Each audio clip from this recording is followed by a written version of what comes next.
সামনের দুনিয়া আমাদের দুনিয়া। মুসা আলাইহিস সালাম বললেন আমি আপনার সাথে থাকতে চাই। এত বড় নবী যাকে আল্লাহ বলছেন আস্তানাতুকা লিনাফসি, মুসা আমি আল্লাহ নিজের জন্য তোমাকে বাছাই করেছি। মুসা আলাইহিস সালামকে আল্লাহ বাছাই করেছেন কার জন্য? আল্লাহর জন্য। কাল্লামাল্লাহু মুসা তাকলিমা, ইত্তাখাযা ইব্রাহিমা খলিলা, ফাত্তাখাযাল্লাহু ইব্রাহিমা খলিলা। সেই মুসা আলাইহিস সালাম মিশর থেকে মাদায়েন 10-12 দিন হেঁটে তিনি শুআয়ব আলাইহিস সালামের এলাকায় গেলেন। কেন গিয়েছেন? এক থাপ্পড় মেরেছে কাকে? ফেরাউনের কি শূন্য সেনাপতি বলে কোন কোন বর্ণনা। ঘটনা হয়েছে বনি ইসরাইলের একজন লোক, তিনি অসুস্থ। ফেরাউনের সৈন্য বলছে আমার জিনিসগুলো নিয়ে দরবারে দিয়ে আসো। তিনি বলছেন আমি অসুস্থ, এই কাজ আমি করতে পারবো না। বলছে অসুস্থ, আমি বলছি আমারে চিনোস না? এরকম ফেরাউনের চেলাচামুন্ডা এখন আমাদের সমাজে আছে না নাই? মানুষের উপর জোর খাটায়, চাঁদাবাজি করে, মানুষের সম্পদ লুটে নেয়। তিনি বললেন আমি করব না, আমার শরীর খারাপ।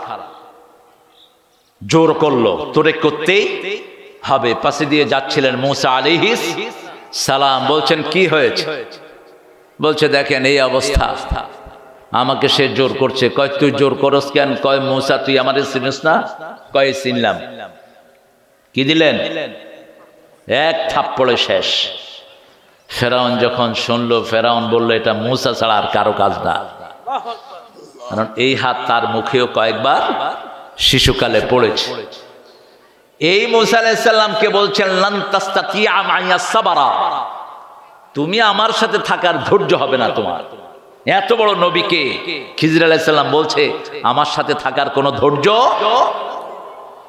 বলছে লা তাসআলনি আন শাই, কোন ব্যাপারে আমাকে প্রশ্ন করবা না, আমি যতক্ষণ না বলবো তুমি কিছু জিজ্ঞেস করতে পারবা না। উঠলেন নৌকাতে, ওই পাড়ে গিয়ে নৌকাটা ডুবিয়ে দিলেন। মুসা আলাইহিস সালাম বললেন এটা কেমন কাজ আপনি করলেন? আমাদেরকে পৌঁছিয়ে দিয়েছেন, আপনি কেন নৌকাটাকে ডুবিয়ে দিলেন? বলছে আমি না তোমাকে বলছি কোনো প্রশ্ন জিজ্ঞেস করবা না। বলছে আর করব না।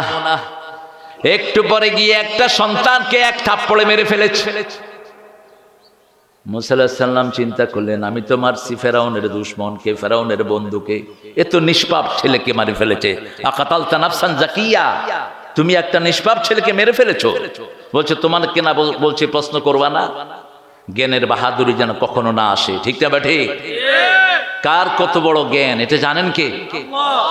আপনার যে জ্ঞান আছে আমার সেই জ্ঞান হয়তো নাই। যেমন আমরা সামান্য কোরআন হাদিসের একটু ছাত্র, আবার বাবুবাই স্বর্ণ এমন বুঝা বুঝে দোকানে একটার পর একটা দিতেই আছে। কোনটা ধরলে স্বর্ণ হইব সেটা উনি বুঝে। আবার ধান খেতে কি চাষ করলে এখানে কি হবে এটা বুঝে চাষি, এটা বুঝে কে? প্রত্যেকের আলাদা আলাদা জ্ঞান আছে না নাই? এবার তিনি গেলেন, দুইজনই ক্ষুধার্ত, বললেন আমাদেরকে কিছু খাওয়াও। তারা নিষেধ করলো না, খাওয়াইতে পারবো না। তিনি দেখলেন একটা ভাঙা দেয়াল, ওই দেয়ালটাকে তিনি তৈরি করে দিলেন। এবার মুসা আলাইহিস সালাম বললেন যদি তুমি চাইতা তাহলে কিছু টাকা এখান থেকে নিতে পারতা, কিন্তু তুমি বিনা পয়সায় দেয়ালটা বানিয়ে দিয়েছো। এদের কাছে খাওয়া চেয়েছি, আর আমাদেরকে খাওয়া দেয়নি। এবার মুসা আলাইহিস সালামকে বললেন হাদা ফিরাকু বাইনি ওয়া বাইনাক, এটা আমার আর তোমার মধ্যে পার্থক্য সৃষ্টি করে দিবে। এখন আমি তোমাকে বলবো এই তিনটা কাজ কেন আমি করেছি। প্রথম কাজটা করেছি এই জন্য, এই এলাকার একজন শাসক আছে অন্যায়ভাবে মানুষের নৌকাগুলো নিয়ে যায়, আর এই নৌকা না থাকলে এই ছেলের পরিবার না খেয়ে থাকবে। এই জন্য নৌকাকে ফুটা করে দিয়েছি যাতে সে আর না নেয়, খুতালা নৌকা নেয় না। দুই নাম্বার, ওই যে ছেলেটাকে মেরেছি এই দুইজনের পিতামাতা সালেহাইন, দুইজনের পিতামাতা নেককার। কি কার? নেককার। এই ছেলেটা গোমরা হবে, এই ছেলেটা পিতামাতাকে কষ্ট দিবে। নেককার বাপার বরকতে আল্লাহর নির্দেশে আমি সন্তানটাকে মেরে ফেলেছি। তিন নাম্বার, এই যে ওয়ালটা করে দিয়েছি, ওয়ালের নিচে এতিমদের সম্পদ আছে। এই নাম শুনছেন? শুনছেন? কে ছিলেন? আরে মানুষের জিজ্ঞেস তোমরা কেউ না, কে ছিলেন? এতক্ষণ লাগলো কেন? এই জন্যই দেবন্দে যারা পড়ে তাদেরকে বলা হয় কাসেমি। কি বলা হয়? কাসিম, ওনার লকবে। কাসিম কার নাম ছিল জানি? নবী সাল্লাল্লাহু আলাইহি ওয়াসাল্লামের ছেলে, একমাত্র ছেলে, যিনি 8 বছর বয়সে মারা গেছেন। কি নাম ছিল? কাসিম। রাসূল সাল্লাল্লাহু আলাইহি ওয়াসাল্লামকে বলা হতো আবুল কাসিম। তো রাসূল বলছেন, আমি যতদিন জীবিত আছি, লা তাকান্নু বিকুনিয়াতি, আমার এই টাইটেলটা তোমরা ব্যবহার করো না। শুধু একজনই ছিলেন আবুল কাসিম, তারপরে এটা ছড়িয়ে গেছে। কাসিম নানতুবি রহমাতুল্লাহ আলাইহি দেখেন কত নিরহংকার মানুষ। সারা রাত রেল লাইনে, রেল স্টেশনে বোঝা টানতেন, আর দিনের বেলায় মানুষকে পড়াতেন। দিনের বেলায় পড়াতেন ছাত্রদেরকে। এক ছাত্র পড়তে এসেছে, স্টেশনে এসে বসে আছে, তিনি গেলেন, গিয়ে বললেন, কোথায় যাবা বাবা? বলছে, আমি দেওবন্দের ওই গাছের নিচে যাব, ওখানে একজন ওস্তাদ আছে, ওনার কাছে পড়ব। খুব কোনো ভালো ঘরও ছিল না তখন। তিনি বললেন, ঠিক আছে আসো, তোমাকে আমি ওখানে পৌঁছে দেই। ছেলের ট্রাঙ্ক, বেডিং নিজের মাথায় করে নিয়ে ওই জায়গাতে পৌঁছিয়ে দিল ছেলেকে। সুবহানাল্লাহ বলতে ইচ্ছা করে না। এলমে দ্বীন উপমহাদেশে এমনি আসে নেই। এই মাদ্রাসার পিছনেও রুহুল আমিনের জীবনের বহু বছর কেটে গেছে, ঠিক না বেটি? কোথায় খাওয়া, কোথায় পরিবার, এইভাবে একটা দুইটা না, ৪৫,০০০ কওমি মাদ্রাসা প্রতিষ্ঠিত হয়েছে বাংলাদেশে। ছোট খড় মিলিয়ে নুরানি থেকে শুরু করে দাওরা পর্যন্ত আসে না নাই? এগুলো এমনি আসে না, ভেসে আসে নাই, এগুলো নিচ থেকে উঠেছে, ঠিক না বেটি? প্রত্যেকটার পিছনে পরিশ্রম আছে না নাই? কি পরিশ্রম! একজনের জীবন শেষ করে দিয়েছেন।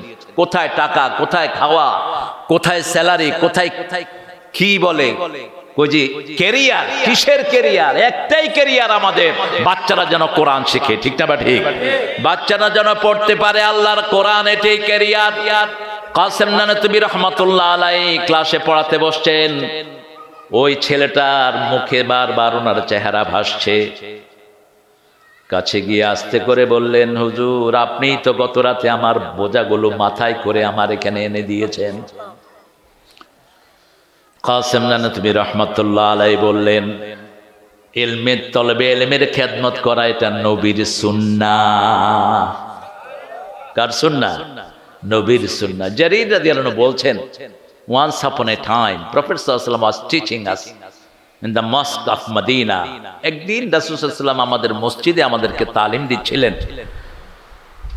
তো আমি ওনার ক্লাসে গেলাম, একটু দেরি হলো আমার, আমি ভিতরে জায়গা পাইনি, আমি দরজার বাহিরে বসে আছি। রাসূল সাল্লাল্লাহু আলাইহি ওয়াসাল্লাম নিজের রুমালটা ছুঁড়ে আমার দিকে মেরেছে। আমি সেই রুমালটা বুকে নিয়ে জড়িয়ে বসলাম। রাসূলের রুমালের বসার ক্ষমতা পৃথিবীর কারো? শুধু একজন মহিলা বসেছেন রাসূলের রুমালে। রাসূল সাল্লাল্লাহু আলাইহি ওয়াসাল্লাম মসজিদে নববী ছিল ওনার ইউনিভার্সিটি, ওনার জামিয়া, ওনার দারুল উলুম। সেখানে বসে তিনি তালিম চালাতেন। তালিম চালাচ্ছেন, হঠাৎ করে দেখলেন একজন মহিলা ঢুকেছে। রাসূল সাল্লাল্লাহু আলাইহি ওয়াসাল্লাম উঠে আসলেন, এসে নিজের রুমাল বিছিয়ে দিলেন, ওই মহিলা রুমালের উপরে বসলেন। রাসূল সাল্লাল্লাহু আলাইহি ওয়াসাল্লাম সামনে বসলেন ছাত্রের মতো, ওই মহিলা রাসূলের মাথা মুছে দিলেন। দীর্ঘ সময় কথা বললেন, রাসূল মনোযোগ দিয়ে শুনলেন। ওই মহিলা রাদিয়াল্লাহু আনহা দাঁড়ালেন, রাসূলও দাঁড়ালেন, দরজা পর্যন্ত গেলেন। যতক্ষণ ওই মহিলাকে দেখা গিয়েছে, রাসূল দাঁড়িয়েছিলেন। রহমতের মূর্ত প্রতীক মুহাম্মদ সাল্লাল্লাহু। কেউ যখন রাসূলের সাথে হাত মিলাতেন, যতক্ষণ ওই লোক হাত ছাড়িয়ে না নিতেন, রাসূল হাত ছাড়তেন না। কেউ যখন রাসূলের দিকে তাকাতেন, রাসূল তার দিকে তাকিয়ে থাকতেন। কারো দিকে কখনো আর চোখে এরকম করে তাকাতেন না, সোজা তাকাতেন, ফুল বডি দিয়ে তাকাতেন কারো দিকে। রাহমাতাল লিল আলামিন। রাসূল সাল্লাল্লাহু আলাইহি ওয়াসাল্লাম এসে বসলেন। সাহাবায়ে কেরাম রিদওয়ানুল্লাহি আলাইহিম আজমাইন জিজ্ঞেস করলেন, ইয়া রাসূলুল্লাহ, কোন মহিলা এত বড় সৌভাগ্যবতী যিনি বিশ্ব নবীর চাদরের উপরে বসেন? কে এই মহিলা? রাসূল বললেন, আমার মায়ের আদর আমার তেমন নসিব হয়নি। যেই মহিলা আমাকে ছোট্টবেলাতে দুধ পান করিয়েছেন, আমার সেই দুধ মা হালিমাতুস সাদিয়া আমাকে দেখতে এসেছে। আমার মায়ের একটু যত্ন আমি নিলাম। মা আমার মাথায় হাত দিয়ে দোয়া করলেন, হালিমাতু সাদিয়ার চেয়ে সৌভাগ্যবতী আল্লাহর জমিনে আর কেউ। আল্লাহ বলছেন আল্লাযীনা উতুল ইলমা দারাজাত, আমি যাদেরকে জ্ঞান দিয়েছি তাদেরকে আমি মর্যাদাবান করেছি। জ্ঞান আপনাকে পাহারা দিবে আর সম্পদ আপনি পাহারা দিবেন। আলী রাদিয়াল্লাহু আনহু বললেন, তিনি বলতেন যে তোমরা জ্ঞানী হও, কারণ জ্ঞান মানুষকে পাহারা দেয় আর সম্পদকে পাহারা দেয়। মানুষ পাহারা দেয় সম্পদ, আর জ্ঞান পাহারা দেয় আপনাকে। আলহামদুলিল্লাহ, জ্ঞানীর কোনো ভয় থাকে না, সারা পৃথিবীতে জ্ঞানীর কদর থাকে। সেজন্য আমরা জ্ঞানের কাছে থাকবো। আল্লাহ তৌফিক দান করুন। রাসূল সাল্লাল্লাহু আলাইহি ওয়াসাল্লামের কোনো একটা দিন যেত না তিনি জ্ঞান বিতরণ ছাড়া। তিনি বলতেন উতলুবুল ইলমা মিনাল মাহদি ইলাল লাহাদ, কোল থেকে নিয়ে কবর পর্যন্ত তোমরা জ্ঞান অর্জন করতে থাকো। তালাবুল ইলমি ফরিদাতুন আলা কুল্লি মুসলিমিন ওয়া মুসলিমাত, ফরজ করে দেয়া হয়েছে প্রত্যেক নরনারীর উপর জ্ঞান অন্বেষণ করা। কতটুকু ফরজ? মসজিদে যাওয়ার আগে মসজিদের হক জানা কি? বলেন। বিয়ে করার আগে বিয়ের হক জানা কি? ফরজ। ব্যবসা করার আগে ব্যবসার হক জানা কি? ফরজ। খাওয়ার আগে খাওয়ার আদব জানা ফরজ। আমরা জানি না কোন হাতে খেতে হবে, কিভাবে খেতে হবে, খাওয়ার আগে কি পড়তে হবে, পরে কি পড়তে হবে, খাওয়া কতটুকু প্লেটে রেখে দিতে হবে। 90% মুসলমানের সেই খবর নাই। অর্ধেক খেলো, অর্ধেক ফেলা দিল। রাসূল বলছেন লা তাতরুকা লিশ-শায়তান, তুমি যেটা খেলা না ওটা কাকে দিলা? শয়তানকে দিলা। সাইয়েদনা ওসমান রাদিয়াল্লাহু আনহু এসে বললেন, ইয়া রাসূলুল্লাহ, আমি যেদিকে যাই শুধু সম্পদ বাড়ে। রাসূল সাল্লাল্লাহু আলাইহি ওয়াসাল্লাম বললেন, তুমি ওটের উপরে বসে খাও। তিনি ওটের উপর বসে খেলেন। ওটের উপর বসে খেয়েছেন, রুটির ছিটা ফোটা কিছু নিচে পড়েছে। ওট থেকে নেমে ওগুলো উঠিয়ে আবার ধুয়ে খেয়ে ফেলেছে। বলল, ওটে খেয়েছি, এখনো সম্পদ বাড়ছে। বলছে, কিছু খাওয়া পড়েছে কি পড়েছে, কি করেছো? উঠিয়ে ধুয়ে আবার খেয়ে ফেলেছে। বলছে, যার জীবনে অপচয় নাই তার জীবনে কোনো কমতি নাই। অপচয় নাই, কমতি নাই। অপচয় আছে যেখানে, কমতি আছে সেখানে। আপনি খাওয়া নষ্ট করবেন, খাওয়া আপনার কাছে আসবে না। আপনি ইলম নষ্ট করবেন, ইলম আপনার কাছে আসবে না। আমাদের স্কুলগুলো ধ্বংস হয়ে গেছে ইলম না থাকার কারণে। কলেজ ইউনিভার্সিটির ছাত্ররা কুত্তা বিলাইয়ের চরিত্রে পরিণত হচ্ছে, কারণ যে জ্ঞান শিক্ষার কথা সেটা তাদের কাছে নাই। একটা ছেলে জানে না পবিত্রতা কিভাবে অর্জন করতে হয়। একটা মেয়ে জানে না কখন সে হয়, সে বিকাম ইনফিরিয়র, সে কখন অপবিত্র হয় সে জানে না। সে জানে না কিভাবে পবিত্রতা অর্জন করতে হবে, কিন্তু এই প্রতিষ্ঠানগুলোতে সেগুলো শিক্ষা দেওয়া হয়। ঠিক না ঠিক? আমাদের ছোট্ট ছোট্ট বাচ্চারা জানে কখন একটা ছেলে অপবিত্র হয়, কিভাবে পবিত্রতা হতে হয় সেটা আমাদের জানা আছে। কিভাবে কোথায় পেশাব করবেন এটাও জানে না পোলাপান। রাস্তার পাশে পেশাব করে, নিষেধ। রাসূল সাল্লাল্লাহু আলাইহি ওয়াসাল্লাম বলছেন, আলাইকুম হাক্কুত তারিক, তোমরা রাস্তার হক আদায় করবা। কিসের হক? রাস্তার হক। বুখারী শরীফের বর্ণনা। সাহাবায়ে কেরাম বললেন, মা হুয়া হাক্কুত তারিক ইয়া রাসূলুল্লাহ, রাস্তার হক কি? রাসূল সাল্লাল্লাহু আলাইহি ওয়াসাল্লাম বললেন, ইফশাউস সালাম, রাস্তার প্রথম হক সালাম দেয়া। 2 নম্বর হক ইমাতাতুল আযা আনিত তরিক, রাস্তা থেকে কষ্টদায়ক জিনিস সরিয়ে দেয়া। রাস্তায় একটা গর্ত আপনি মাটি দিয়ে ভরে দেন, রাস্তায় দেখছেন একটা ময়লা পড়ে আছে, আজা বলা হয় পায়খানাকে। যেমন আমরা বাথরুম থেকে বেরোলে আমরা পড়ি গুফরানাক আলহামদুলিল্লাহ আল্লাযী আযহাবা আন্নিল আযা ওয়া আফানি, আমাদের কষ্টটা আপনি দূর করেছেন। কষ্টটা কি করেছেন? দূর করেছেন, আমাদেরকে প্রশান্তি দিয়েছেন। 3 নম্বরে বললেন, সৎ কাজের আদেশ দাও, অসৎ কাজের নিষেধ করো। 5 নম্বর হলো চোখকে নিচে রাখো। চোখ কোথায় রাখবেন? নিচে রাখবেন। এখন রাস্তায় তো যাই পোলাপান চোখের খেয়ানত করার জন্য। চোখ দিয়ে কি দেখবেন সেটাও আল্লাহ বেঁধে দিয়েছেন, কারণ চোখটার মালিক আপনি না। চোখের মালিক কে? আমার শরীরের মালিক কে? তা আল্লাহর শরীর কোথায় লাগাচ্ছেন আপনি? সবকিছু একজন মালিক, লিল্লাহি মা ফিস সামাওয়াতি ওয়া মা ফিল আরদ। এই জন্যই জাতীয় সংগীতের বিরুদ্ধে কথা বলি আমরা। আর এই আয়াতটার বিরুদ্ধে জাতীয় সঙ্গীত, ঠিক না ঠিক? আর রবি ঠাকুর নিজে এটা লেখেও না, এই ভদ্রলোক চুরি করেছে। কবিদের মধ্যে বড় চোর ছিল এই বেটা। গীতাঞ্জলি পুরোটাই মসনবীর অনুবাদ, মসনবী শরীফের অনুবাদ করে তিনি গীতাঞ্জলি নোবেল পুরস্কার নিয়েছেন। সুরও নকল, কথাও নকল। আর ভদ্রলোক মারা গেছে 1940 সালে, সে আবার বাংলাদেশের জাতীয় সঙ্গীত লেখে কেমনে? কি কথা? মানে ওনার মৃত্যুর পরে ওনার সন্তান জন্ম নিছে, হইল এটা? উনি এটা লেখেন কেমনে? এটা লিখতে হবে দিনদার যে কোনো মানুষ। এখন ইউনুস আমাদের দেশ চালাচ্ছে, ডক্টর ইউনুস। জাতীয় সঙ্গীত নিয়ে যখন ঠেলাঠেলি শুরু হলো, সে কয় যে সূরা ফাতিহারে জাতীয় সঙ্গীত করে দাও। তো সূরা ফাতিহা যদি বাংলা হয়, কি হয়? অনন্ত সীম প্রেমময় তুমি, বিচার দিনের স্বামী,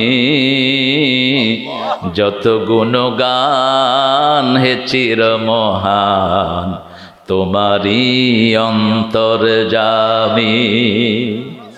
দুলকে বুলকে সবারে ছাড়িয়া, তোমারই চরণে পড়ি লুটাইয়া। ঠিক না? একজনের চরণে আমরা সিজদা দিই। কার চরণ? কার চরণ? 24 ঘন্টা যিনি আমাদেরকে পাহারা দেন। আহুয়া মাআকুম আইনামা কুনতুম, যেখানেই যান একটা ছায়া, একটা ছায়া। সেটা কার? আল্লাহর ছায়া। সে আল্লাহ বলছেন তোমরা জ্ঞান অর্জন করো। জ্ঞান, জ্ঞানের প্রথম কথা হলো ঈমান, শেষ কথাও ঈমান আছে যেখানে জ্ঞান আছে। وَإِذَا قِيلَ لَهُمْ آمِنُوا كَمَا آمَنَ النَّاسُ قَالُوا وَنُؤْمِنُ كَمَا آمَنَ السُّفَهَاءُ أَلَا إِنَّهُمْ هُمُ السُّفَهَاءُ وَلَكِنْ لَا يَعْلَمُونَ। এই যে ইলমের সম্পর্ক জ্ঞানের সাথে। وَمَا أُوتِيتُم مِّنَ الْعِلْمِ إِلَّا قَلِيلًا। বনি ইসরাইল সবচেয়ে কম, কিল্লাত, কিল্লাত কম, এরপরে তানবিন লিতানকির, তানকির লিতাকলিল, আরো কম। কতটুকু কম? রাসূল বলছেন আইয়াসবিগা আসাবিআকুম ফিল মা, তোমাদের আঙ্গুল পানিতে চুবালা, সাগরে চুবালা, আঙ্গুলের যেতটুকু পানি আসলো এটাই হলো দুনিয়া। এটা হলো কি? আর জ্ঞান কি? রাসূল বলছেন একটা সুই সাগরে চুবাও, সুয়ের মাথায় যতটুকু পানি আটে এটাই হলো সারা দুনিয়ার জ্ঞান। সুবহানাল্লাহ, আসলো না? কতটুকু পানি আটে সাগরের মুখের মধ্যে? এতটুকু হলো মানুষের জ্ঞান। সেই জ্ঞান নিয়ে মানুষ এখন চাঁদে চলে যাচ্ছে। সেই জ্ঞান নিয়ে মানুষ সাগরের নিচে সাবমেরিন চালাচ্ছে। ঠিক না বা ঠিক? সেই জ্ঞান নিয়ে আমেরিকা এখানে বসে গাদ্দাফিকে খুন করতেছে। কোথায়? লিবিয়াতে ড্রোন হত্যা করে। এতটুকু জ্ঞান। এতটুকু জ্ঞানের কারণে এখানে বসে কথা বলছে, আমেরিকাতে মানুষ বসে বসে শুনছে। ঠিক না বেঠি? তাহলে এবার চিন্তা করেন সে আল্লাহর জ্ঞান কতটুকু।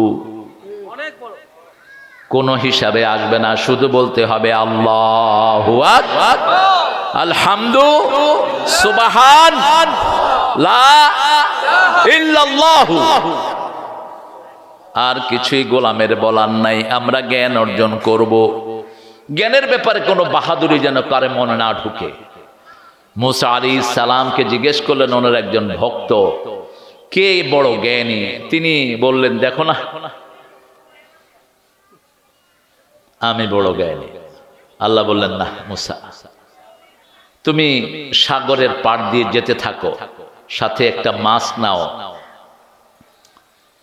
তুমি গিয়ে দেখবা যেখানে মাছটা নাই সেখানে অপেক্ষা করবা। একটা ভুনা মাছ নিল, মাছটা এক জায়গায় গিয়ে জীবিত হয়ে সাগরের পেটে ঢুকলো। ওখান থেকে আবার উঠলেন, উঠে হাঁটা শুরু করলেন।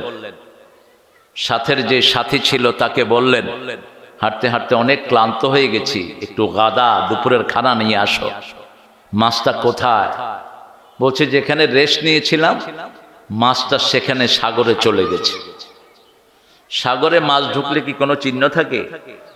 কথা কন না কেন? সেখানে মাছ ঢুকেছে, সুড়ঙ্গ হয়ে আছে। গেলেন সেখানে। কোন সূরায় ঘটনাটা আছে বলুন তো? পড়ছেন তো এই জুমায়? কালকে পড়ছেন সূরা কাহাফ? পড়ছেন? আলহামদুলিল্লাহ। কখন পড়ছেন? খুব ভালো, আল্লাহ আপনাকে বরকত দান করুক। ফজরে কোন কোন সূরা দিয়ে ফজর পড়ছেন? রাসূল কোন সূরা দিয়ে ফজর পড়তেন বলেন? সূরা সেজদা আর সূরা দাহার।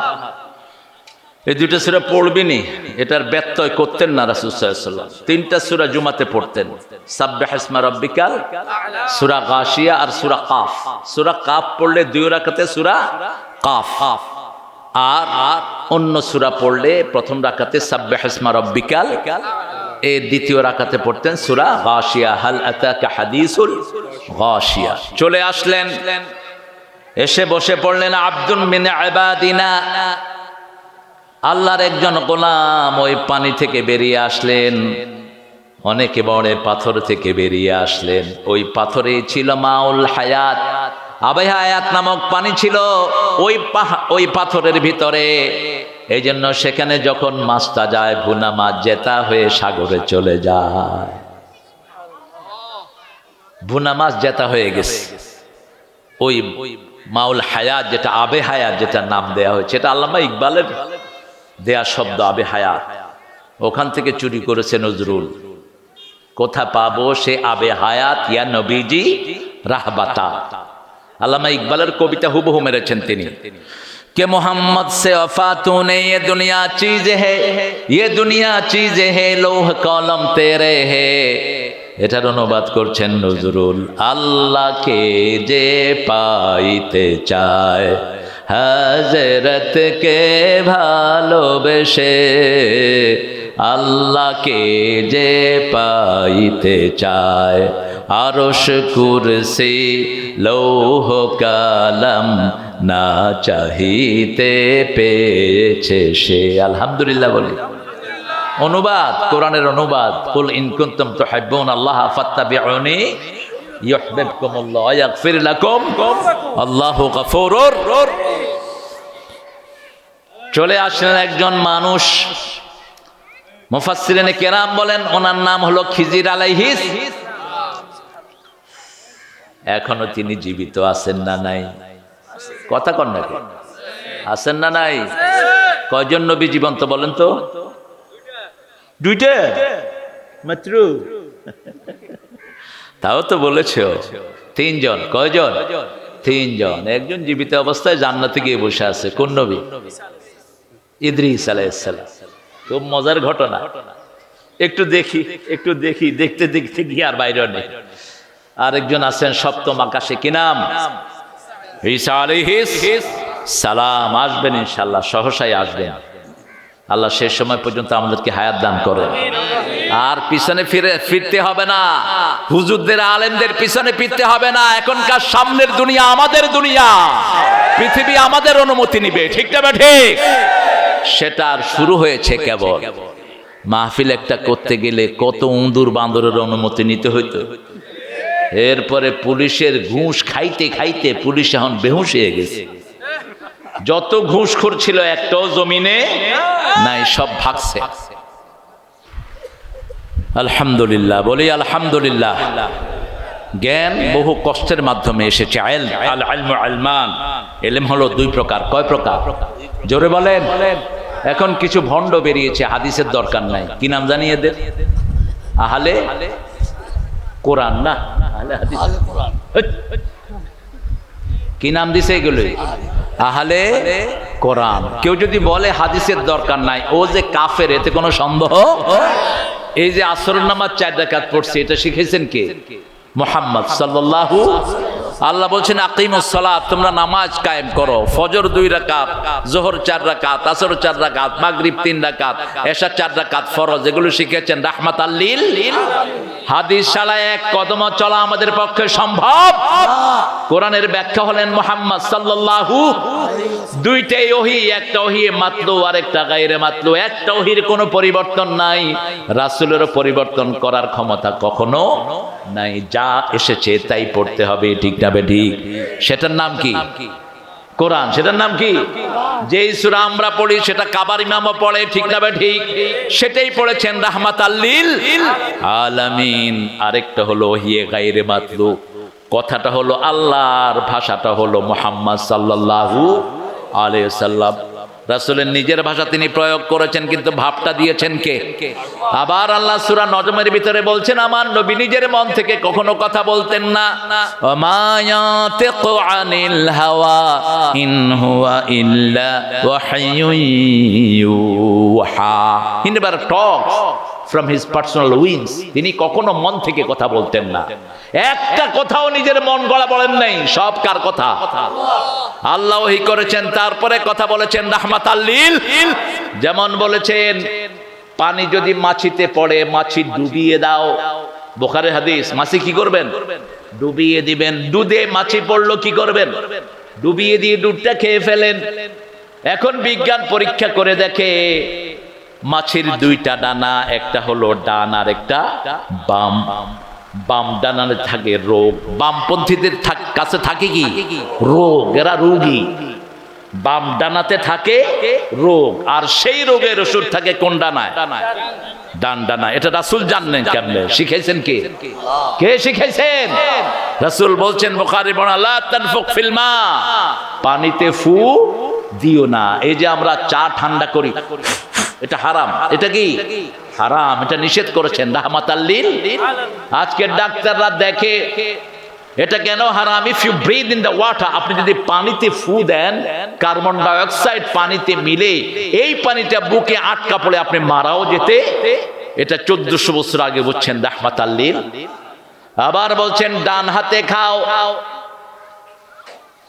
ইয়া গোলাম সাম্মিল্লাহ কুল বিয়ামিনিক কুল মিম্মা ইয়ালিক।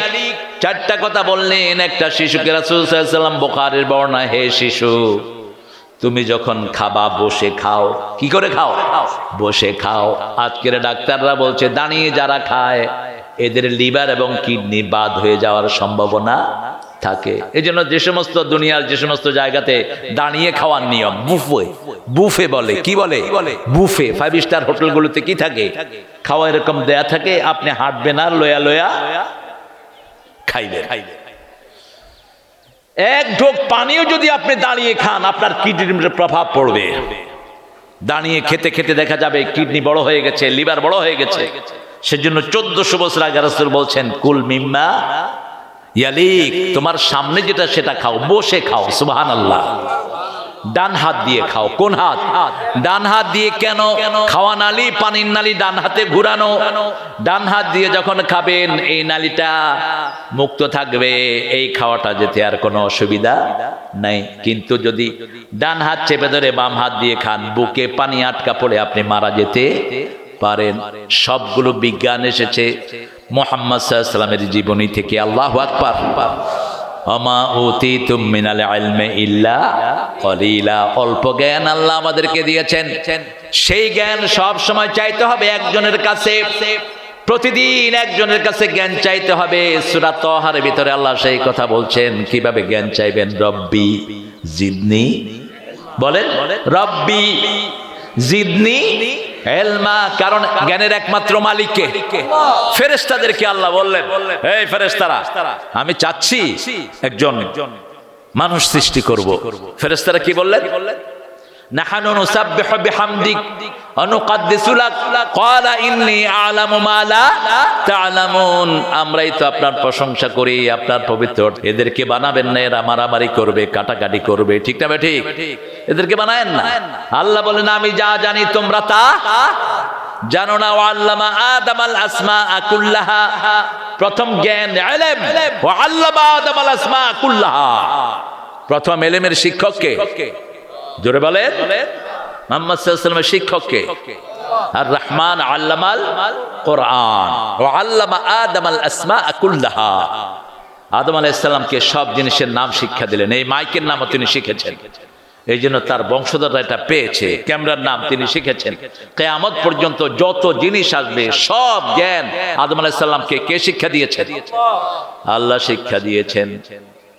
ফেরেশতাদের সামনে পেশ করলেন, আম্বিউনি বিআসমাই হাউলা।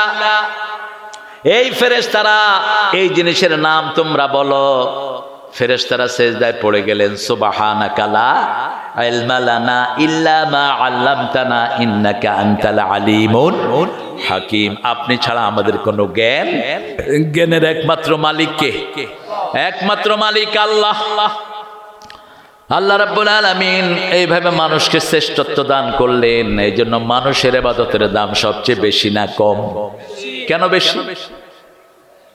কোন প্রাণী সেজদায়, কোন প্রাণী কিয়াম অবস্থায়, কোন প্রাণী শোয়া অবস্থায়, তিন পজিশনে তিন প্রাণী আল্লাহ তাসবিহ করে। যেমন সাপ, সাপ সব সময় সেজদায় পড়ে থাকে, গরু সব সময় রুকু অবস্থায় থাকে, কুমিরগুলো সব সময় শোয়া অবস্থার মধ্যে তাসবিহ করে। কার? কিন্তু মানুষের গুণ দেখেন, الذين يذكرون الله قياما وقعودا وعلى جنوبهم ويتفكرون في خلق السماوات والأرض ربنا ما خلقت هذا باطلا سبحانك فقنا عذاب النار। সুবহান। লোকেরা বুঝে নেই, একটু বলুন তো আল্লাহু আকবার। আপনারা আছেন আমার সাথে? আছেন? এদিক সেদিক মনোযোগ দিবেন না। কোরআন শরীফ খুব ঠান্ডা, আবার খুব গরম। কোরআন আপনাকে আসামি বানাবে, আপনি আসামি হবেন কোরআনের কারণে। কোরআন বলবে ইত্তাখাযা হাদাল কোরআন মাহজুরা, সূরা ফুরকান। এরা আমাকে নিয়ে ঠাট্টা করেছে, বিদ্রূপ করেছে। পার্লামেন্টে কোরআন পড়া হতো, সেই পার্লামেন্টে কোরআনের বিরুদ্ধে আইন পাস করা হতো, ঠিক কিনা? কোরআনে পড়ছে حرم عليكم الميتة والدم ولحم الخنزير وما أهل لغير الله।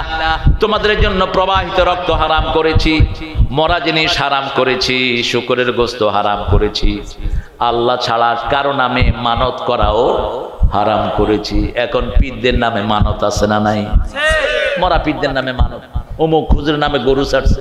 তুইও ভণ্ড, তোর গরুও ভণ্ড। গরুর গায়ে যত পশম এত গুনাহ তুমি করেছো, এই গরু কিয়ামতে তোমাকে পায়ের তলায় দিয়ে পিষ্ট করবে। কি কঠিন কিয়ামত আসতেছে আমাদের সামনে। কোরআন শরীফ বুঝে পড়বো, রাজি আছি তো? যে কটা সূরা মুখস্থ আছে এটাকে বন্ধু বানাবো, রাজি আছেন তো? রাসূল হেঁটে যাচ্ছেন, দেখে যে একজন সাহাবী রাদিয়াল্লাহু আনহু, একজন আদনা সাহাবীর পায়ের ধুলার সমান কিয়ামত পর্যন্ত সমস্ত উম্মত হতে পারবে না। আর এই লোকেরা সাহাবীদের সমালোচনা করে, থাপ্পড়ায়া গালে দাঁত ফেলে দেয়া দরকার যেগুলো সাহাবীদের নামে সমালোচনা করে, ঠিক না বাটি? একটা হাদিস প্রতি জুমায় ইমামরা পড়ে, মূর্খরা বুঝে না। আল্লাহ আল্লাহ ফি আসহাবি লা তাত্তাখিযুহুম গরাদাম মিন বাদি ফামান আহাব্বাহুম ফাবিহুব্বি আহাব্বাহুম আমান আবগাদাহুম ফাবিবুগদি আবগাদাহুম খায়রুল কুরুনি কারনি সুম্মাল্লাযীনা ইয়ালুনাহুম সুম্মাল্লাযীনা ইয়ালুনাহুম। যতজন হাদিস বেত্তা আছে সবাই বলেছে হাদিসটা সহিহ। হাদিসটা কি? সহিহ। ইরহাম আলা উম্মতি ওয়া উম্মতি আবু বকর। রাসূল সাল্লাল্লাহু আলাইহি ওয়াসাল্লাম বলতেন, আল্লাহ আমার উম্মতের উপর রহম করেন, আবু বকরের উম্মতের উপর রহম করেন। আমরা আবু বকরের উম্মত। আল্লাহু আকবার। রাসূল বলছেন, ও আবু বকর শুনো, কিয়ামত পর্যন্ত যত মানুষ এসেছে, নবীদের নেতা আমি আর সমস্ত মানুষের নেতা তুমি। কিষান কিষান আবু বকরের। আল্লাহ যখন কাহার রূপ ধারণ করবেন, আবু বকরের আমল পাল্লায় উঠিয়ে দেওয়া হবে, আল্লাহর কাহার রূপ রহমান হয়ে যাবে। কি আমল করতেন আবু বকর? তিনি খলিফাতুল মুসলিমিন। ওমর ফারুক রাদিয়াল্লাহু আনহু প্রতিদিন সালাম ফিরিয়ে একজন কুষ্ঠরোগীর ঘরে যান, গিয়ে দেখেন কে যেন সব ধুয়ে মুছে রোগীকে খাওয়ায়া চলে গেছে। একদিন, দুই দিন, তিন দিন, চতুর্থ দিন ওমর ফারুক রাদিয়াল্লাহু আনহু সালাম ফিরানোর সাথে সাথেই তাসবিহ না পড়ে ওই মহিলার ঘরে চলে গেলেন। কুষ্ঠরোগে সারা শরীর পচে গেছে। গিয়ে মহিলাকে খাওয়াবে, এমন সময় মহিলা বলছে, তুমি জানো না আমাকে কিভাবে খাওয়াতে হয়? প্রত্যেক দিন যিনি খাওয়ায়, একটু অপেক্ষা করো, তিনি আসতেছে। ওমর ফারুক রাদিয়াল্লাহু আনহু দাঁড়িয়ে দেখে আবু বকর সিদ্দিক ঢুকছে। কেঁদে ফেললেন ওমর, আগেও হারাতে পারলাম না, এখনো হারাতে পারলাম না। রাসূল সাল্লাল্লাহু আলাইহি ওয়াসাল্লাম বলছেন মসজিদে নববীতে তিরমিজির সহিহ বর্ণনা, আজকে কে নফল নামাজ পড়েছো, তাহাজ্জুদ পড়েছো? আবু বকর হাত তুললেন। আজকে কে জানাজা পড়েছো? তিনি হাত তুললেন। আজকে কে রোগীর সেবা করেছো? তিনি হাত তুললেন। আজকে কে সদকা দিয়েছো? তিনি হাত তুললেন। আজকে কে নফল রোজা করেছো? তিনি হাত তুললেন। রাসূল বললেন এই কয়টা কাজ যে করবে সে জান্নাতি হয়ে যাবে। রাসূল বলছেন প্রত্যেক মানুষকে তার আমল অনুযায়ী এক এক জান্নাতের দরজা থেকে ডাকা হবে। কারো রোজাটা খুব সুন্দর, তাকে রোজার যে জান্নাত রায়ান সেই গেট থেকে তাকে ডাকা হবে। তার সালাতটা খুব সুন্দর, সালাতের গেট থেকে ডাকা হবে। আবু বকর রাদিয়াল্লাহু আনহু বলেন ইয়া রাসূলুল্লাহ, এমন কি কেউ হবে যাকে প্রত্যেক দরজা থেকে জান্নাতের ডাকা হবে? রাসূল বললেন হ্যাঁ, আমার উম্মতের মধ্যে এমন একজন আছে। আবু বকর রাদিয়াল্লাহু আনহু বললেন তিনি কে? বলছে তিনি আপনি হয়ে যাবেন। কি শান আল্লাহ তাকে দান করেছেন। আল্লাহ আমরা যেন সাহাবায়ে কেরামের পদাঙ্ক অনুসরণ করতে পারি, আল্লাহ তৌফিক দান করেন।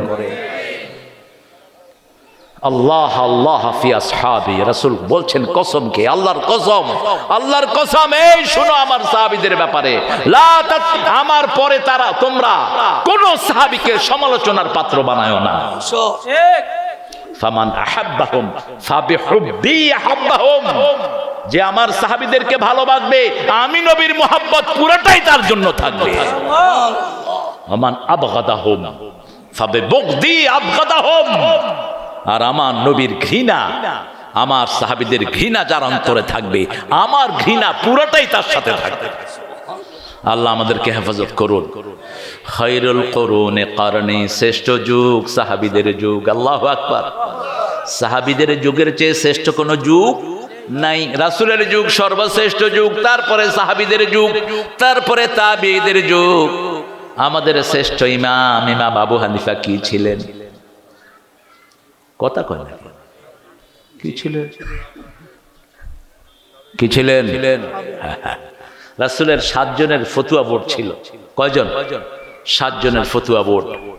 ফতুয়া বোর্ডে একজন মহিলা ছিলেন, মহিলার নাম হলো আয়েশা সিদ্দিকা রাদিয়াল্লাহু আনহা। কিন্তু সেই ফতুয়া বোর্ডের একজনের তেলাওয়াত রাসূল সাল্লাল্লাহু আলাইহি ওয়াসাল্লাম শুনতেন। রাসূল বলতেন তুমি তেলাওয়াত করো, তোমার তেলাওয়াতের সাথে জিবরাইল আমিনের তেলাওয়াত মিলে যায়। ইবনে মাসউদ রাদিয়াল্লাহু আনহু আরদা, আবু হানিফা অধিকাংশ মাসলাগুলো নিয়েছেন ইবনে মাসউদের কাছ থেকে। এই জন্যই তিনার শান এত বড়। আল্লাহ আমাদেরকে তার সঠিক অনুসারী হওয়ার তৌফিক দান করুন। আরো চিৎকার করে বলেন আমিন। কিভাবে সাহাবীদের সমালোচনা আপনাদের মুখে আসে? রাসূল সাল্লাল্লাহু আলাইহি ওয়াসাল্লাম নিজে সাহাবীদেরকে কি ভালোবাসতেন। রাস্তা দিয়ে যাচ্ছেন, একজন সূরা ইখলাস পড়ছেন, কুল হুয়াল্লাহু আল্লাহুস সামাদ লাম ইয়ালিদ ওয়া লাম ইউলাদ ওয়া লাম ইয়াকুল লাহু কুফুয়ান আহাদ। একবার পড়ছেন, থেমে থাকছেন, আবার সুন্দর করে পড়ছেন। রাসূল সাল্লাল্লাহু আলাইহি ওয়াসাল্লাম বললেন যে তুমি সূরা ইখলাস পড়ছো, মনে রাখো সূরা ইখলাসের ভালোবাসা তোমাকে জান্নাতে নিয়ে যাবে। জান্নাতে বাড়ি বানাইতে চান? ইনশাআল্লাহ চান? সবাই চান তো? আল্লাহ কবুল করুক। রাসূল সাল্লাল্লাহু আলাইহি ওয়াসাল্লাম যে কত প্র্যাকটিক্যাল ছিলেন, কত সুন্দর করে বলতেন। আবু হুরায়রা মসজিদের কোনায় বসে আছেন, রাসূল ডাকলেন, আবু হুরায়রা তাআলে শুনো, কি করছো? তিনি বলছেন জান্নাতে ছোট ছোট গাছ লাগাচ্ছি। রাসূল বললেন শোনো, আসো আমি বড় গাছ লাগায় দিই। আবু হুরায়রা জিজ্ঞেস করলেন কত বড় গাছ? রাসূল বললেন সাল্লাল্লাহু, এত বড় গাছ, ওই গাছের নিচে একটা দ্রুতগামী ঘোড়া 700 বছর দৌড়াবে, ছায়া শেষ হবে না। আরো কিছু বলেন ইয়া রাসূলুল্লাহ, ওই একটা গাছে 70 রকমের ফল হবে, এক এক ফলের ভিতরে 70 রকমের মজা থাকবে। 70 রকমের খাওয়া একসাথ করতে পারবেন? পারবেন? আপনাকে উপদেষ্টাদেরকে দিল তো সিট হয়ে থাকবে। 500 জনেও 70 রকমের খাওয়া একসাথ করতে পারবে না, ঠিক না বেটি? একই রকমের পাউরুটি খায় 3 রকমের, একটু ভাজি করলে কয় ফ্রেঞ্চ ফ্রাই। কি ফ্রাই? French fry. একটু ভিতরে মাছ টাছ দিলে কয় কি কয় এটা রে? না কি জানি কয় নামও ওই যে কি জানি একটু কয় এটারে এক একটা একই জিনিস আলুর 14 রকমের আবার প্যাকেট করে ভাইলা এটা হলো চিপস। এটা কি চিপস? একই জিনিস। ভাতের একটু তেল দিয়া লাইরা রোলে এটার নাম কি? ফলাও। আর যদি একটু ডাল দেয় এটার নাম কি? খিচুড়ি। এটার নাম কি? খিচুড়ি। জিনিস একই, যেই লাউ সেই কদু। আর জান্নাতের প্রত্যেকটা ফলের ভিতরে 70 রকমের স্বাদ। সুবহানাল্লাহ। এবার আবু হুরায়রা রাদিয়াল্লাহু আনহু বললেন, ইয়া রাসূলুল্লাহ, হ্যাঁ আমি বড় গাছ লাগাতে চাই। রাসূল সাল্লাল্লাহু আলাইহি ওয়াসাল্লাম বললেন, বলো সুবহানাল্লাহ, আলহামদুলিল্লাহ, আল্লাহু আকবার, লা ইলাহা ইল্লাল্লাহ। স্পষ্ট করে বলবেন। আমাদের লোকদের এত তাড়াহুড়া, স্পষ্ট করে তাসবিহগুলো পড়ে না, সালাম ফিরিয়ে। শোনো শোনো শোনো শোনো শোনো শোনো, এত জোরে আঙ্গুল দৌড়ায়। আমি মাঝে মধ্যে বলি, বাবা কি কয়? চলতেছে ভিতরে। আর মেয়ে ভিতরে চলতেছে, তোমার ঠোঁটে কি পচা লাগছে নাকি? রাসূল বলছেন সাল্লাল্লাহু, যারা ঠোঁট নাড়ে আল্লাহ জিকিরে, আল্লাহ নিজে তাদের সাথে থাকে। আপনি ঠোঁট নাড়াবেন, স্পষ্ট করে পড়বেন সুবহানাল্লাহ, বলেন আলহামদুলিল্লাহ, আল্লাহু আকবার, লা ইলাহা। নামাজেও সুবহান রাব্বিয়াল আ'লা, সুবহান রাব্বিয়াল আযীম স্পষ্ট অক্ষরে পড়বো। আল্লাহ তৌফিক দান করুক। এবার রাসূল সাল্লাল্লাহু আলাইহি ওয়াসাল্লাম বলছেন, প্রতিদিন যে নতুন কোন জিনিস শিখবে না তার জীবন ধ্বংস হয়ে গেছে। প্রতিদিন একটা হাদিস শিখবেন, প্রতিদিন একটা কোরআনের আয়াত অর্থ শিখবেন। পারবেন তো? কথা কন না কেন? বাংলাদেশের কোন ইমাম নাই যিনি অন্তত 10টা সূরার অর্থ জানেন না, এরকম একজন ইমামও নাই। আপনি সূরা ফাতিহা পড়ছেন, হুজুরকে বলেন, হুজুর আমার এটার অর্থ একটু বলে দেন। রাগ করবে? রাগ করবে? সবচেয়ে অল্প বেতনে চাকরি করে কিন্তু সব সময় খুশি থাকে, ঠিক না বেটি? আপনারা খবর নেন তো এই মাদ্রাসার মুহতামিম গত 6 মাসে কোনো বেতন নিছে কিনা? 10 জন টিচার, প্রায় 80 থেকে 90 হাজার টাকা বেতন, সবচেয়ে কম বেতন। সেটাও রেগুলার পায় না, কিন্তু আসলে কি দেখবেন, মুখে হাসি, সুন্দর জামা, ঠিক না ঠিক? আর অফিসে যেগুলো ঘুষ খায়, মুখে হাসি নাই, জামা দেখলে মনে হয় মেথরের মতো, চেহারা দেখলে মনে হয় জুতা দিয়া পিটায়, সালাম দিলে উত্তরও দেয় না। আল কানাতু কানানাতুন নাফস, মনের সন্তুষ্টি বড় সন্তুষ্টি, ঠিক না বে ঠিক? যার মনে শান্তি আছে তার মতো শান্তি আর কারো, আর যার মনে শান্তি নাই সারা দুনিয়া দিয়েও সে অশান্ত। এত কিছু থাকার পরেও হেলিকপ্টারে ভেগে যেতে হয়। হ্যাঁ, কোথায় গেল? আহা, কত মারা মারছে। হেফাজতের এখনো বহু আলেমের খবর নাই, বহু তালেব এলেমের কোনো খবর এখনো নাই। কত মেরেছো, হিসাব হবে সব। সবচেয়ে নির্যাতিত কারা? আলেমরা। আলেমদের রক্ত, আমাদের সেনা প্রধানদের রক্ত, আমাদের অনেক রাজনৈতিক নেতাদের রক্ত, সব মিলিয়ে এই বিজয় এসেছে। এমনি আসেনি, চূড়ান্ত ভাবে শিশুদের হাতে আল্লাহ এটা তুলে দিলেন। আমরা ইসলামের কাজ করলে আমাদেরকে কি বলা হতো? জঙ্গি আর রাজাকার। আমার জন্ম 68-তে, আমিও রাজাকার। আল্লাহ কয়, বাবু ভাই রাজাকার না? জন্ম কবে? নিরিবিলি মানুষ, কারো ধারেও নাই, পাশেও নাই, ইসলামের সাথে আছে, আলহামদুলিল্লাহ। এখন আল্লাহ কয়, দাঁড়া, 18 কোটির রাজাকার বানাই। তুমি কে? তুমি কে? আমি কে? চেয়েছিলাম, হয়ে গেছি সরকার। এখন রাজাকাররা সরকার হবে। কোরআন শরীফ নিষিদ্ধ ঢাকা ভার্সিটিতে করেছে এক বেয়াদব, ওর রুমে আল্লাহ কোরআন তেলাওয়াতের ব্যবস্থা করে দিয়েছে। মাদ্রাসার ছেলেরা ইউনিভার্সিটির বারান্দায় যেতে পারতো না, সেখানে সব হাই-20 420রা থাকবে। এখন আমাদের ছেলেরা গিয়ে সেখানে কোরআন তেলাওয়াত করে, আলহামদুলিল্লাহ বলে। এটা আমাদের কোরআনের বিজয়, ঠিক না ঠিক?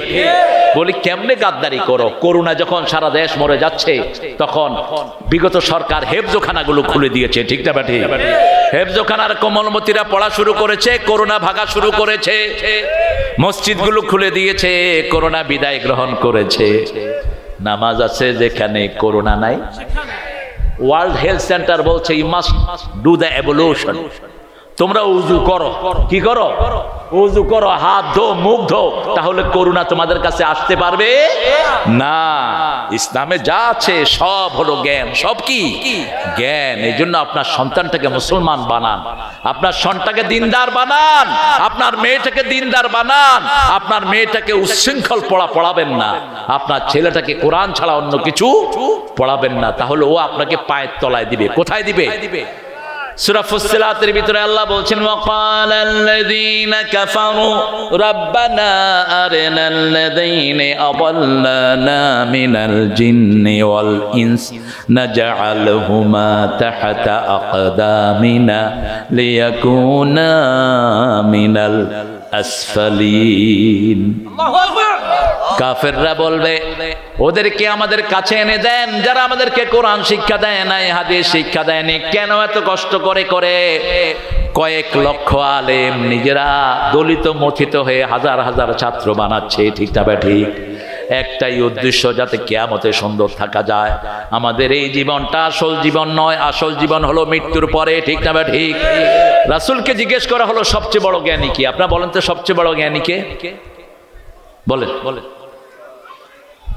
সবচেয়ে বড় জ্ঞানী কে? আল কাইয়িস মান দানা নাফসাহু ওয়া আমিলা লিমা বা'দাল মাউত ওয়াল আজিজ মান ইত্তাবা হাওয়াহু ওয়া তামান্না আলাল্লাহ।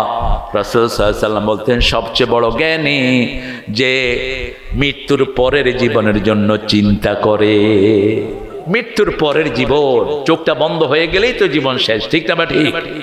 আজ মরলে কাল 3 দিন 4 দিন আর কেউ মনেও রাখে না।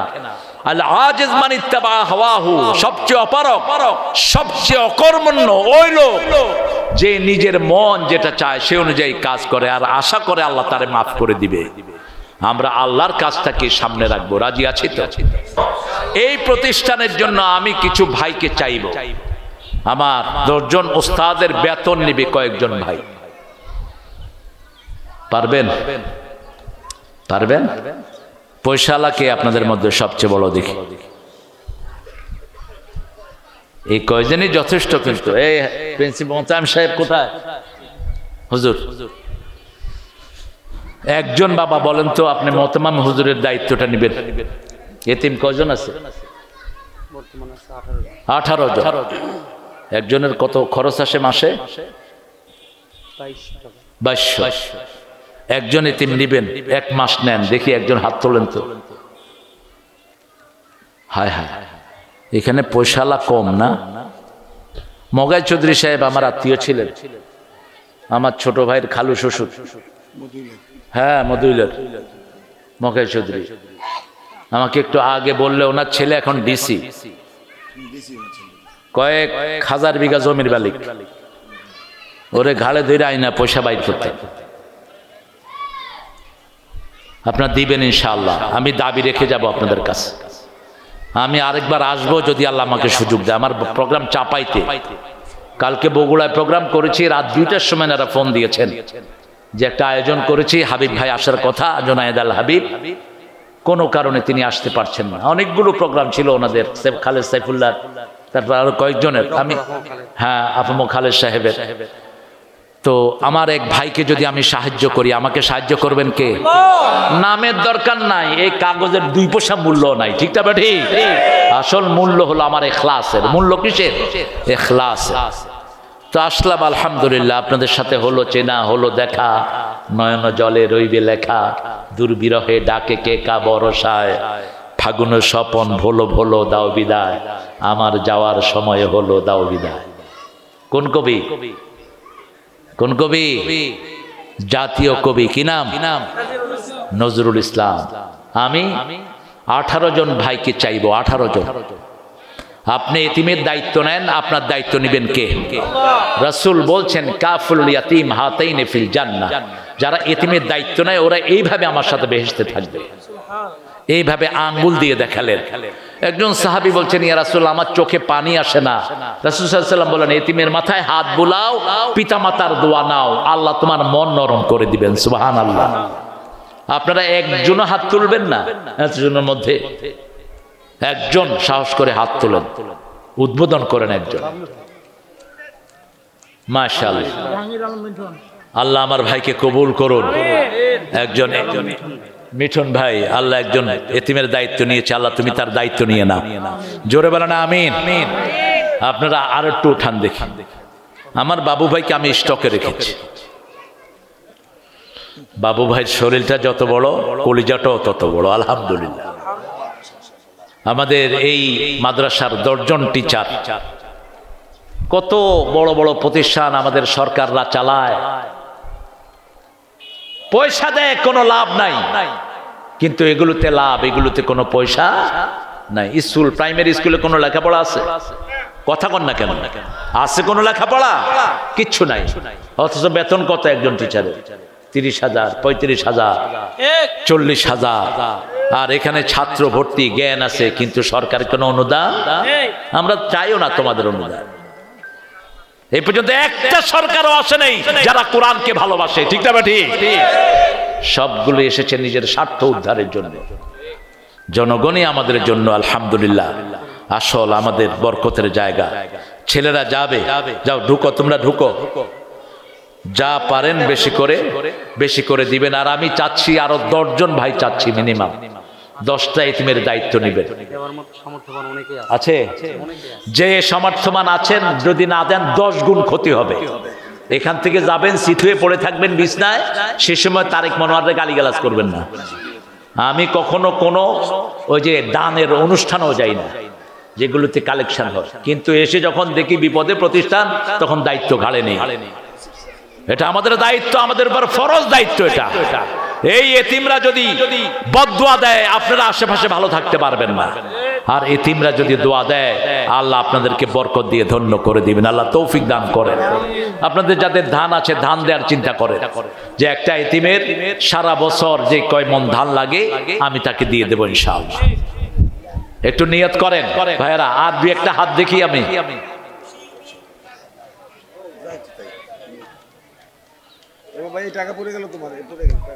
রুহুল আমিন যোগাযোগ করে পরে, আমাদের সময় আসতেছে ইনশাআল্লাহ, টেনশন করেন না।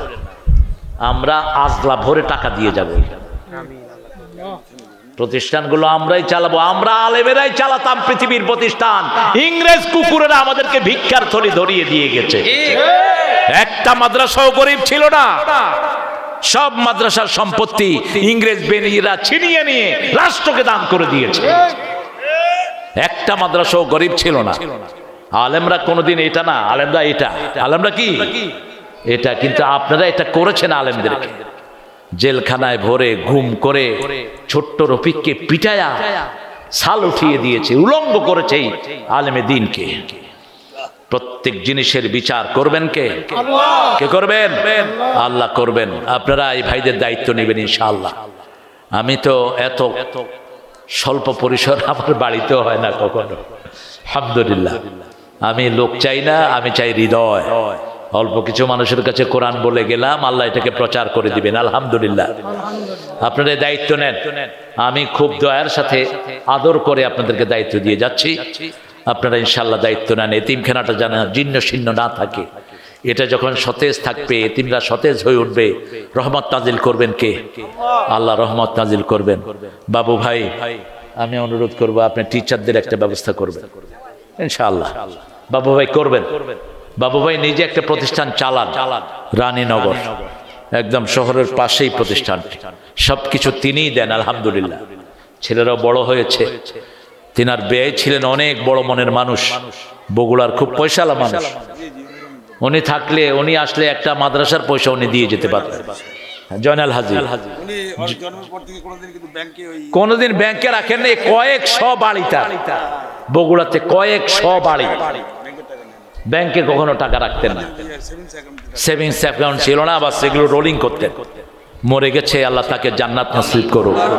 আমি বলবো বাবু ভাই আপনি ওনার সাথে যোগাযোগ করে আমার এই পজিশনটা উঠুক, এটা দাওরা পর্যন্ত হবে। আপনার চান তো? এখান থেকে আল্লামা মামুন বের হবে, ঠিক না বা ঠিক? এখান থেকে হাসান জামিল বের হবে, ঠিক না বা ঠিক? এখান থেকে বের হবে আমাদের প্রিয় শেখুল হাদিস আল্লামা, আমাদের হাটহাজারী মাদ্রাসার মোহতামিম, কি নাম? আল্লামা শফি আহমদ গফরাহুল্লাহ, আল্লাহ তার কবরকে জান্নাতুল ফেরদাউস বানিয়ে দেন। বড় বড় পৃথিবী বিখ্যাত আলেম এখান থেকে বের হওয়া সম্ভব। আপনারা ইনশাআল্লাহ দানের হাত বাড়িয়ে দিবেন। আমি আপনাদের কাছে দায়িত্ব দিয়ে ছুটে যাচ্ছি। আমি সুবহানাকা আল্লাহুম্মা ওয়া বিহামদিক আশহাদু আন লা ইলাহা ইল্লা আনতা আস্তাগফিরুকা ওয়া আতুবু ইলাইক। হ্যাঁ, হাবিবের ব্যাপারে আমি বলেছি, হাবিবের ব্যাপারে বলেছি। রাষ্ট্রীয় প্রোগ্রাম মানে ডক্টর ইউনূস সাহেব আলেমদেরকে একটু ডেকেছেন, কিছু সিলেক্টিভ আলেমকে, আমিও আছি। কিন্তু আমি বলছি ইউনূস ভাই আমি পরে শেয়ার করে নেব, আপনি আপনারটা চালান। জনগণের হক আগে, জনগণের হক আগে। হয়তো জুনায়েদ ভাই ছুটতে পারেননি, কারণ জুনায়েদ ভাইয়ের সিনিয়র যারা আছেন তারা বলছে আপনাকে থাকতেই হবে। আপনারা জানেন তিনি তো হেফাজতের ঢাকা মহানগরের দায়িত্বে ছিলেন, অনেক বড় বড় দায়িত্ব জুনায়েদ ভাই পালন করেছেন। আল্লাহ তাকে আরো বড় করে দিন, বলেন আমিন। তারপরে আরো যারা আছেন এনারা আছেন আজকে সেখানে, ওনাদের থাকতেই হবে। তো এই জন্য ওনারা সেখানে আছেন, আরো বড় পরিসরে যাতে ইসলাম নিয়ে কাজ করা যায় সেজন্য তিনারা এই প্রোগ্রামটায় আসতে পারেননি। আপনারা মনে কষ্ট নেবেন না। জুনায়েদ 21 তারিখে সান্তাহার আসবেন ইনশাআল্লাহ, আল্লাহ তৌফিক দান করুক আমাদেরকে যাওয়ার। যে কোনো হক্কানি আলেমের অনুষ্ঠানে আমরা যাব, রাজি আছি তো? রাজি আছেন তো?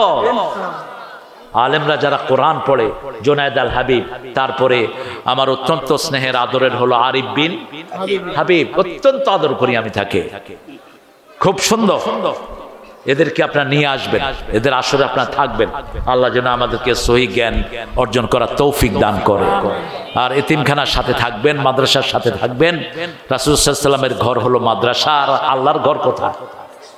আল্লাহর ঘর মসজিদ। রাসূলের ঘরে না গেলে আল্লাহর ঘর কবুল হবে না। আল্লাহকে পাইতে হলে মাধ্যম কি? মুহাম্মদ সাল্লাল্লাহু ফাত্তাবিউনি ইউহিব্বুকুমুল্লাহ।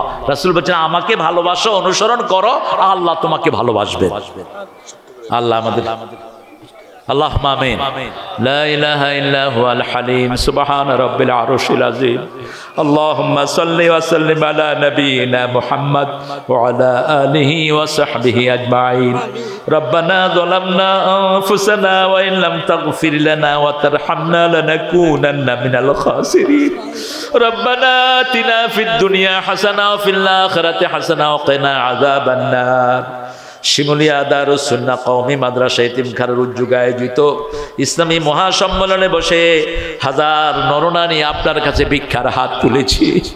আসরের শেষে মাগরিবের আগে এই সময় দোয়া কবুলের সময় আমাদের সবার হাতগুলোকে আপনি কবুল করে নেন, আমাদের নামাজ রোজা আপনি কবুল করে নেন। আল্লাহ এখানে জুনায়েদ আল হাবিব ভাই আসার কথা ছিল, তার হায়াতকে আপনি দারাজ করে দেন। আমরা আমাদের প্রিয় আল্লামা, আমাদের প্রিয় আজকের এই প্রোগ্রামের রৌনক বক্স মেহমান ফিরোজ আহমদ হুজুরকে পেয়েছি, তার হায়াতকে তুমি দারাজ করে দাও। আল্লাহ এখানে আমরা পেয়েছি আল্লামা রেজওয়ানুল্লাহ সাহেবকে, তার হায়াতকে তুমি দারাজ করে দাও। মাওলানা আবু রাইহান, মাওলানা ওলিউল্লাহর হায়াতকে তুমি দারাজ করো। আমাদের আজকের প্রধান অতিথি তৌফিকুল ইসলাম বাবু ভাইকে তুমি কবুল করে নাও। বাবুল ভাইয়ের ছেলে মেয়েদেরকে তুমি কবুল করো। আল্লাহ এই মাদ্রাসার 18টা ইতিমকে তোমার হাতে সুপর্দ করে গেলাম। যারা এই দের দায়িত্ব নিবে তুমি আল্লাহ নিজে তাদের দায়িত্ব গ্রহণ করে নিও।